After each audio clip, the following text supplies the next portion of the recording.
ठिकाणी हे करतोय चल साहेब ना, 10 ठिकाणी हा deep cleaning drive mega event जो आहे हा सगळीकडे लोक पाहतायत आणि 10 ठिकाणी स्वच्छता अभियान चालू आहे.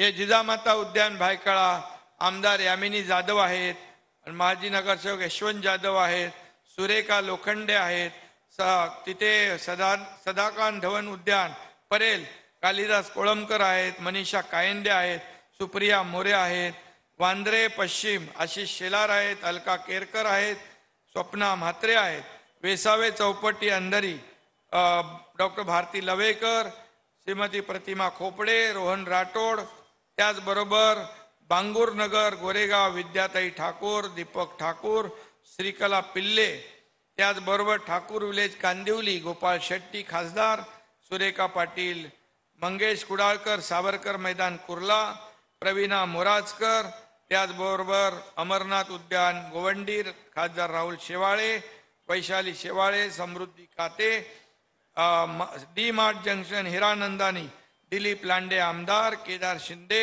सिने दिग्दर्शक आणि इतर हे सर्व लोक जे आहेत या तिथल्या डीप क्लीन ड्राईव्ह मध्ये सहभागी झालेले आहेत.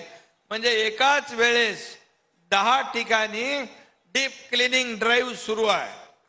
हे एक विशेष आणि वैशिष्ट्य आहे आणि म्हणून मी आपल्या सगळ्यांना मनापासून आज धन्यवाद देईन.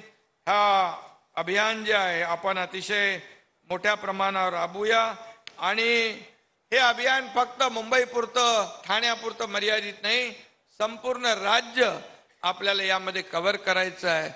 मी जिल्हाधिकाऱ्यांना देखील यापूर्वी सांगितलंय की जे महापालिका नगरपालिका नगरपंचायतीच्या हद्दीच्या बाहेर ग्रामपंचायतीचा जो कचरा असतो तो जिल्हाधिकाऱ्यांनी डीपीडीसी मधून इनोव्हेटिव्ह म्हणून एक नाविन्यपूर्ण योजना म्हणून तो कचरा उचलण्याची जबाबदारी देखील आपण घ्यायची आहे. एक आउटसोर्स करा कोणाला तरी आणि तेही काम म्हणजे राज्यामध्ये हायवेला जातानाही कुठेही कचरा आपल्याला दिसणार नाही. स्वच्छ महाराष्ट्र एकदम आणि समृद्ध महाराष्ट्र आपल्याला करायचा असेल तर या डीप क्लिनिंग ड्राईव्ह मध्ये आपण सगळ्यांनी एक लोक चळवळ लोक सहभाग म्हणून सहभागी होऊया एवढंच मी आपल्याला सांगतो. आणि पुन्हा एकदा खरं म्हणजे की आपल्याला एक प्रकारे आपल्या राज्याची सेवा करण्याची संधी मिळाली आहे, देशाची सेवा करण्याची संधी मिळालेली आहे. खरं म्हणजे आपल्याला काय मिळालं यापेक्षा मी देशाला काय देऊ शकतो हे आपण पाहिलं पाहिजे आणि म्हणून या कर्तव्य भावनेतून आपण काम करूया.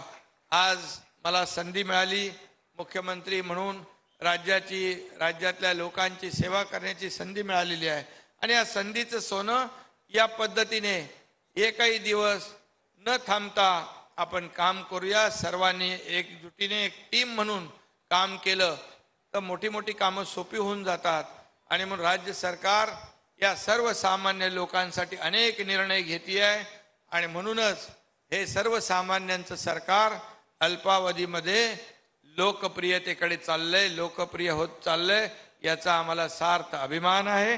सर्व उपस्थित लोकांचं मनापासून मी स्वागत करतो. महापालिकेचे सर्व अधिकारी यांचं मनापासून मी स्वागत करतो. सर्व NGOंचं मनापासून स्वागत करतो. आपल्याला खूप नवीन वर्षाच्या पुन्हा एकदा शुभेच्छा. धन्यवाद. जय हिंद, जय महाराष्ट्र.